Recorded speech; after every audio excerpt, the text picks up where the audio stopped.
මේ කාලගුණ විද්‍යා දෙපාර්තමේන්තුව විසින් නිකුත් කළ විශේෂ පුවත් කිහිපයක්. මුලින්ම අත්තනගලු ඔය ද්‍රෝණියේ දාරා ප්‍රදේශවල බොහෝ ස්ථානවලට මේ වනට අධික වර්ෂාපතනයක් ලැබින් පවතිනවා. මේ වර්ෂා තත්ත්වය සහ වාරි මාර්ග දෙපාර්තමේන්තුව මගින් අත්තනගලු ඔය ද්‍රෝණිය තුල නඩත්තු කරන ලබන ගංගා ජලමාපොකල ජල මට්ටම් විශ්ලේෂණය අනුව ඉදිරි පැය 48 කාලය තුල දිවුලපිටිය, මීරිගම, අත්තනගල්ල, මහර, ගම්පහ, මිනුවන්ගොඩ, ජායල, කටාන සහ වත්තල ප්‍රාදේශීය ලේකම් කොට්ටාශ වලට අයත් අත්තනගල ඔය සහ උරුවල ඔය නිම්නවල පහත් බිම් ප්‍රදේශ වලට මහා ගම් වතුර තත්ත්වයක් ඇති විය හැකි බවට අනතුරු අංග වෙමින් තිබෙනවා. මේ තත්ත්වෙන් ජීවිත හා දේපල ආරක්ෂා කර ගැනීම පිණිස දැඩි සැලකිල්ලෙන් කටයුතු කරන ලෙසත් ආපදා කළමනාකරණ අංශ වලින් අවශ්‍ය පියවර ගන්නා ලෙසත් කාලගුණ විද්‍යා දෙපාර්තමේන්තුව සහ විශේෂයෙන්ම වාරි මාර්ග දෙපාර්තමේන්තුව මේ ඉල්ලීම කර තිබෙනවා. ඒ අතර මේ යමු දැන් යාන්ඔය ද්‍රෝණියේ ඉහළ සහ මධ්‍යම දහරා ප්‍රදේශ වලට අධික වර්ෂාපතනයක් ලැබෙමින් තිබෙන නිසා සහ යාන්ඔය පිටවාන මගින් මෙවනට ජලය පිට කරමින් පවතින බැවින්ද යාන්ඔය පහළ ප්‍රදේශ වලට මහා ගම් වතුර තත්ත්වයක් ඇති විය හැකි බවට මින් අනතුරු අඟවනු ලැබේ. මේ ගම් වතුර තත්ත්වයේ හේතුවෙන් සිදුවිය හැකි අනතුරු අවම කර ගැනීමට අවශ්‍ය පියවර ගන්නා ලෙස යාන්ඔය පහළ ප්‍රදේශවල සිටින මහ ජනතාවගෙන් ඉල්ලීමක් කරනවා. විශේෂයෙන් කුච්චවේලි, පදවි, ශ්‍රීපුර, පදවිය, කැපිතිකොල්ලෑව, ගෝමරන්කඩවල, හොරෝපතාන, මොරවැව, කහටගස්තිගිලිය හා ගලින් බිඳුරු වැව යන ප්‍රදේශීය ලේකම් කොට්ටාශවල යාන්ඔය ආශ්‍රිත පහත් බිම්බල වෙසෙන ජනතාව සහ මේ ප්‍රදේශ හරහා ගමන් ගන්නා රියදුරන්ගෙන් දැඩි විමසෙල්ලෙන් කටයුතු කරන ලෙසයි ඉල්ලීම කරන්නේ. ඒ අතරේ මහා ගහන් අනතුරු ඇඟවීම, මේජර් ෆ්ලඩ් වෝනිං, මහවැලි ගඟ ද්‍රෝණිය, මහවැලි ගඟේ ඉහළ ධාරා ප්‍රදේශවලට ලැබෙමින් පවතින අධික වර්ෂාපතනය සහ මහවැලි ගඟේ වාරි මාර්ග දෙපාර්තමේන්තුව මගින් නඩත්තු කරන ලබන ජලමාපොකල ආගයන් සලකා බැලීමේදී මහවැලි ගඟ ද්‍රෝණිය ආශ්‍රිත පහත් බිම් ප්‍රදේශවලට මහා ගම් වතුර තත්ත්වයක් ඇති වී ඇති අතර තවදුරටත් එම ජල මට්ටම ඉහළ යනු ඇති. එම නිසා එම ප්‍රදේශවල මහවැලි ගඟට ආසන්න ප්‍රදේශ ජනතාව දැඩි විමසිල්ලෙන් පසුවන් ලෙස ඉල්ලනවා. ගංගාව දෙපස පහත් බිම් වල වෙසෙන ජනයා හැකි ඉක්මනින් ඉවත් වීම වඩාත්ම සුදුසු ලෙසයි කියන්නේ. මේ සම්බන්ධයෙන් අවශ්‍ය පියවර ගන්නා ලෙස ආපදා කළමනාකරණ අංශ වලින් ඉල්ලා සිටිනවා. දැන් යමු අවධානම් ගම් අනතුරු ඇඟවීම පිළිබඳව නිවේදනයේ මේජර් ෆ්ලඩ් වෝනිං වාරි මාර්ග දෙපාර්තමේන්තුව නිකුත් කරන්නේ පහත ගංගාවන්හි දාරා ප්‍රදේශවලට ලැබමින් පවතින අධික වර්ෂාපතනය සහ වාරි මාර්ග දෙපාර්තමේන්තුව මගින් නඩත්තු කරන ජලමාපොකල ආගයන් සලකා බැලීමේදී පහත සඳහන් ගංගා ද්‍රෝණිය ආශ්‍රිත පහත් බිම් ප්‍රදේශවලට මහා ගම් වතුර තත්ත්වයක් ඇති වී ඇති අතර තවදුරටත් එම ජල මට්ටම ඉහළ යනු ඇති. එම නිසා ඊට අදාළ කලාපවල සිටින ජනතාව දැඩි ලෙස පරිස්සම් සහගත විය යුතු බවයි කියන්නේ. ඒ තමයි මහවැලි ගඟ, දැදුරුඔය, මහඔය, කලාඔය, මැණික් ගඟ සහ මල්වතුඔය. මහවැලි ගඟ, දැදුරුඔය, මහඔය, කලාඔය, මැණික් ගඟ සහ මල්වතුඔය. ඒ අතරින්ම මාඔය ද්‍රෝණිය පදවිය ජලාශයේ පිටවාන මෙවනට විවෘත කර ඇති බැවින්ද මාඔය ද්‍රෝණියේ දාරා ප්‍රදේශවලට ලැබමින් පවතින වර්ෂා තත්ත්වය සහ වාරි මාර්ග දෙපාර්තමේන්තුව මගින් මාඔය ද්‍රෝණිය තුල නඩත්තු කරන ගංගා ජලමාපොකල ජල මට්ටම විශ්ලේෂණය අනුව ඉදිරි පැය 48 කාලය තුල පදවි, ශ්‍රීපුර හා වැලිඔය ප්‍රාදේශීය ලේකම් කොට්ටාශ වලට අයත් මායෝ නිම්නයේ පහත් බිම් ප්‍රදේශවල සුළු ගම් වතුර තත්ත්වයක් ඇති විය හැකි බවට අනතුරු වඟවනවා. දැන් කළුගඟ ද්‍රෝණියට අවධානය යොමු කරමු. අද දින අලුයම එකවන විට කළුගඟ ද්‍රෝණියේ දාරා ප්‍රදේශවලට සැලකිය යුතු වර්ෂාපතනයක් ලැබී ඇති අතර තවදුරටත් වර්ෂාව ලැබමින් පවතිනවා. එම වර්ෂා තත්ත්වය සහ වාරි මාර්ග දෙපාර්තමේන්තුව මගින් කළුගඟ ද්‍රෝණිය තුල නඩත්තු කරන ලබන ගංගා ජලමාපොකල ජල මට්ටම විශ්ලේෂණය අනුව මෙතැන් සිට ඉදිරි පැය 48 කාලය තුල රත්නපුර දිස්ත්‍රික්කයේ පැල්මඩුල්ල, නිවිතිගල, රත්නපුර, කුරුවිට, අයගම, ඇලපාත සහ කළුතර දිස්ත්‍රික්කයේ ඉංගිරිය, හොරණ, දොඩංගොඩ, මිල්ලනී යන ප්‍රාදේශීය ලේකම් කොට්ටාශවල කළුගඟ පිටාර්ථනට අයත් පහත් බිම් ප්‍රදේශවලට සුළු ගම් වතුර තත්ත්වයක් ඇතිවීමේ අවධානමක් පවතින බව තමයි මේවා සටහනේ වාර්තා කරන්නේ.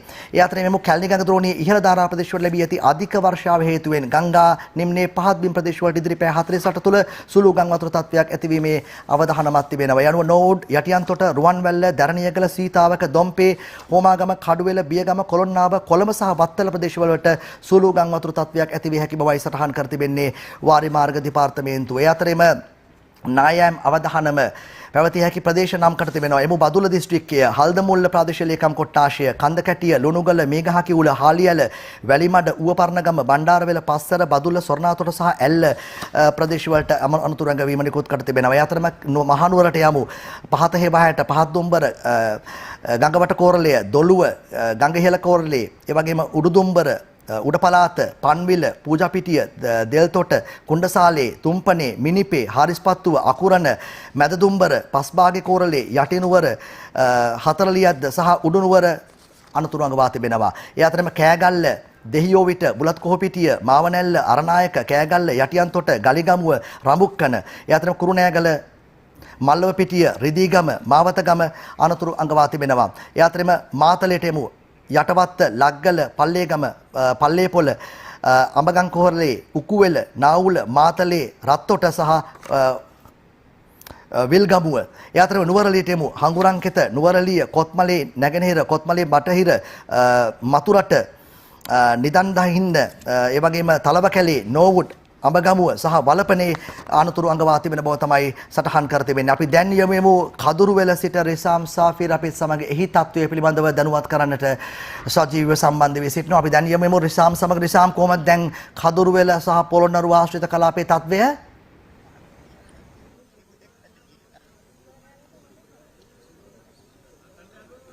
අයිබෝන් චමුදිත සුබෝදෑසනක්. පොළොන්නරුව දිස්ත්‍රික්කයට බලපෑ ඇති අයහපත් කාලගුණයෙන් මේ වෙනකොට පොළොන්නරුව දිස්ත්‍රික්කයේ ප්‍රාදේශීය ලේකම් කොට්ටාස 7ටම දැඩි බලපෑමක් එල්ල වී තිබෙනවා. මම මේ වන විට රැඳී සිටින්නේ පොළොන්නරුව මඩකලපුව ප්‍රධාන මාර්ගයේ කදුරුවෙල ප්‍රදේශයේ. ඔබට පේනවා ඇති මේ ප්‍රදේශය මේ වෙනකොට සම්පූර්ණයෙන්ම ජලයෙන් යටව පවතිනවා.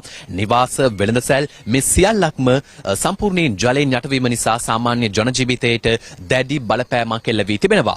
විශේෂයෙන් සඳහන් කළ යුතුයි ඊයේ රාත්‍රියේ පොළොන්නරුව දිස්ත්‍රික්කයට ධාරානිපාතික වර්ෂාවක් ඇදහැළුණා. ඒ වර්ෂාවත් සමග තමයි මේ වෙනකොට මේ ප්‍රදේශ සම්පූර්ණයෙන්ම ජලයෙන් යටව පවතින්නේ. ඊයේ පස්වරුව වන විට මේ ප්‍රදේශයේ මා මේ රැඳී සිටින මාර්ගය සාමාන්‍ය පරිදි ගමනාගමනයට විවෘත කර තිබුණා. නමුත් අධික වර්ෂාවත් සමග මේ වෙනකොට මේ මාර්ගය සම්පූර්ණයෙන් ජලයෙන් යටවීම නිසා මේ වෙනකොට මේ කදුරුවෙල මාර්ගයේ ගමනාගමනයට නවතා දමා තිබෙනවා. මේ පවතින ගම් වතුර තත්වයක් සමග විශේෂයෙන් සඳහන් කළ යුතුයි පොළොන්නරුව දිස්ත්‍රික්කයේ ප්‍රාදේශීය ලේකම් කොට්ටාස 3කට තමයි වැඩිම බලපෑමක් එල්ල වී තිබෙන්නේ. කදුරුවෙල ලංකාපුර සහ ඇලහැර යන ප්‍රාදේශීය ලේකම් කොට්ටාස ත්‍රිත්වයට තමයි වැඩිම බලපෑමක් එල්ල වී තිබෙන්නේ. පොළොන්නරුව දිස්ත්‍රික් ලේකම්වරයා අප කළ විමසීමකදී සඳහන් කළා මේ පොළොන්නරුව දිස්ත්‍රික්කයේ සමස්තයක් ලෙස පුද්ගලයන් 1000කට අධික පිරිසක් මේ වෙනකොටත් පීඩාවට පත්ව සිටින බව. ඒ අනුව උන්ට සහන සැලසීමේ කටයුතුත් මේ වෙනකොට ආරම්භ වී තිබෙනවා. ඉතින් මා මේ රැඳී සිටින ස්ථානයේ වගේම පොළොන්නරුව දිස්ත්‍රික්කයේ මාර්ග රැසක් තවදුරටත් ජලයෙන් යටව පවතින සහ ඒ සෑම ස්ථානයකම ජල මට්ටම ඉහළ යමින් පවතින ආකාරයක් තමයි අපට දැක ගැනීමට හැකිවන්නේ. ඒ තමයි මේ වෙනකොට පොළොන්නරුව දිස්ත්‍රික්කයේ පවතින නවතම තත්වය. ඔබ ස්තුතියි රිසාම් සාෆිර් කදුරුවෙල සිට අපිත් සමග සම්බන්ධ වුණේ පොළොන්නරුවේ තත්ත්වය පැහැදිලි කරන්න. යමු බණ්ඩාරවෙලට. විරාජ් ප්‍රනාන්දු බණ්ඩාරවෙල සිටිනවා. අයබෝන් විරාජ්, කොහොමද බණ්ඩාරවෙල තත්ත්වය දැන්? දින කීපයක් පුරාවට ඇදහෙන අධික වර්ෂාවේදී බදුල්ල දිස්ත්‍රික්කයේ මේ වෙන විට විශාල ආපදාවන ලක්වෙච්ච දිස්ත්‍රික්කයක් බවට පත් වෙලා තියෙනවා. ඊයේ රාත්‍රිය වෙන විට බදුල්ල දිස්ත්‍රික්කයේ බදුල්ල නගරයට පැමිණෙන සියලු මාර්ග අවහිරතාවයට පත් වෙලා තිබුණා. අද උදෑසන වෙන විට බදුල්ල නගරයට ළඟා වීමට හැකිව තිබෙන්නේ බදුල්ල බණ්ඩාරල මාර්ගයට පමණයි. ඊයේ රාත්‍රිය වෙන විට බදුල්ල සාවට ගම්මානවල ජලයෙන් යටවීමක් දකින්න ලැබුණා. ඒ හේතුව නිසා බදුල්ල නගරයේ සාවට ගම්මානවල විශාල පිරිසක් එම ස්ථාන වලින් ගලවා ගැනීම සඳහා යුද හමුදා කණ්ඩායම් සහ ත්‍රිවිධ හමුදා කණ්ඩායම්ද සහන සේවා කණ්ඩායම්ට හැකියාවක් ලැබුණා. විශේෂයෙන් බදුල්ල නගරයේ ආශ්‍රිතව තියෙන බදුල්ලේ පිටාර ගැලීමත් සමග මේ ආසන්නයේ ඇති ගම්මානයේ යටවී තිබෙනවා දැක ගන්නට ලැබුණා. එහිදී වැඩිහිටි නිවාසයේ සිටි සමාජිකයන් පිරිසක් එහි නිවත් කර ගැනීමට යුද හමුදා කණ්ඩායම් සහ සහන නිලධාරීන්ට හැකියාවක් ලැබුණා. ඊයේ රාත්‍රියේ මයංගනේ නගරයේ පිටාර ගැලීමත් සමගම මයංගනේ මූලික රෝහලේ වාට්ටු කීපයක් ජලයේ යට වෙලා තිබුණා දැක ගන්න ලැබුණා. ඒත් සමගම ඊයේ රාත්‍රියේදී සියලුම මාර්ග අවහිරතාවයන් නිසා මාර්ග වලින් ගමනාගමනයට කිරීමට නොහැකි බොහෝ පිරිසක් අවතන් වී සිටිනවා බව තමයි අපිට දැක ගන්න ලැබුණේ. ඒත් එක්කම ඊයේ රාත්‍රියේ පැවති අධික වර්ෂාවත් එක්කම හපුතල නගරය ආසන්නයේ හපුතල වතුයායක එකම පවුලේ මව සහ දරුවන් දෙදෙනෙකු මිය යාමේ පුවතක්ද දැක ගන්න ලැබුණා. මේ වන විටත් සහන සේවා කණ්ඩායම් මගින් විවිධ ස්ථානවල සිරවී සිටින පුද්ගලයන් මුදවා ගැනීමේ කටයුතු සිදු කරනවත් ඒත් එක්කම මාර්ග යථා තත්ත්වයට පත් කිරීමට ගන්නා උත්සාහයකුත් අපිට දැක ගන්නට පුළුවන් වෙනවා. මම විරාජ් ප්‍රනාන්දු හිරිටුවි වෙනුවෙන් බදුල්ල දිස්ත්‍රික්කයේ සිට. ස්තුතියි විරාජ්. අපි බණ්ඩාරවෙලින් යන්නේ පුත්තලමට. සුසන්ති සෝමලතා සිටිනවා පුත්තලම දිස්ත්‍රික්කයේ තත්ත්වය බලමු. කොහොමද සුසන්ති දැන් පුත්තලමේ තත්ත්වය? දැදුරු ජලාශය වාන්දොටු සියල්ලම මෙමෙන්ට විවෘතව පවතිනවා. ඒ හේතුවෙන් හලාවත මැරවල ආරක්ෂක කටුව ප්‍රදේශ මේ වෙනට ජලයෙන් යට වෙලා තිබෙනවා. පුත්තලම දිස්ත්‍රික්කයේ තබ්බෝ ජලාශය වාන්දොටු 20ම මේ වෙනට විවෘතව පවතිනවා. ඒ හේතුවෙන් තබ්බෝ අංක 1 ගම්මානයේ ජනතාව අවසන් කඳවුරු සඳහා ඊයේ දිනේදී රැගෙන ආවා. මේ වන විට පුත්තලම ස්ථාන කිහිපයක් ජලයෙන් යට වෙලා තිනවා. ඊයේ සවස පටන් ගත්ත වර්ෂාපතන වෙන අද උදෑසන දෙකම තවමත් එක දිගටම වර්ෂාපතන ඇදහැලෙමින් පවතිනවා. පුත්තලම් දිස්ත්‍රික්කයේ ස්ථාන කිහිපයක් පුත්තලම නගරය, පාලාවිය, මදුරන්කුලිය, නවගත්තේගම මේ ගම්මාන රසක් මේ වෙන ජලයෙන් යට වෙලා තියෙනවා. ජනතාව දැඩි දුෂ්කරතාවකට තමයි මේ වෙනකොට මුහුණ දීලා තිබෙන්නේ. මම සුසන්ති සෝමලතා සුත්තලම් ප්‍රදේශයේ සිට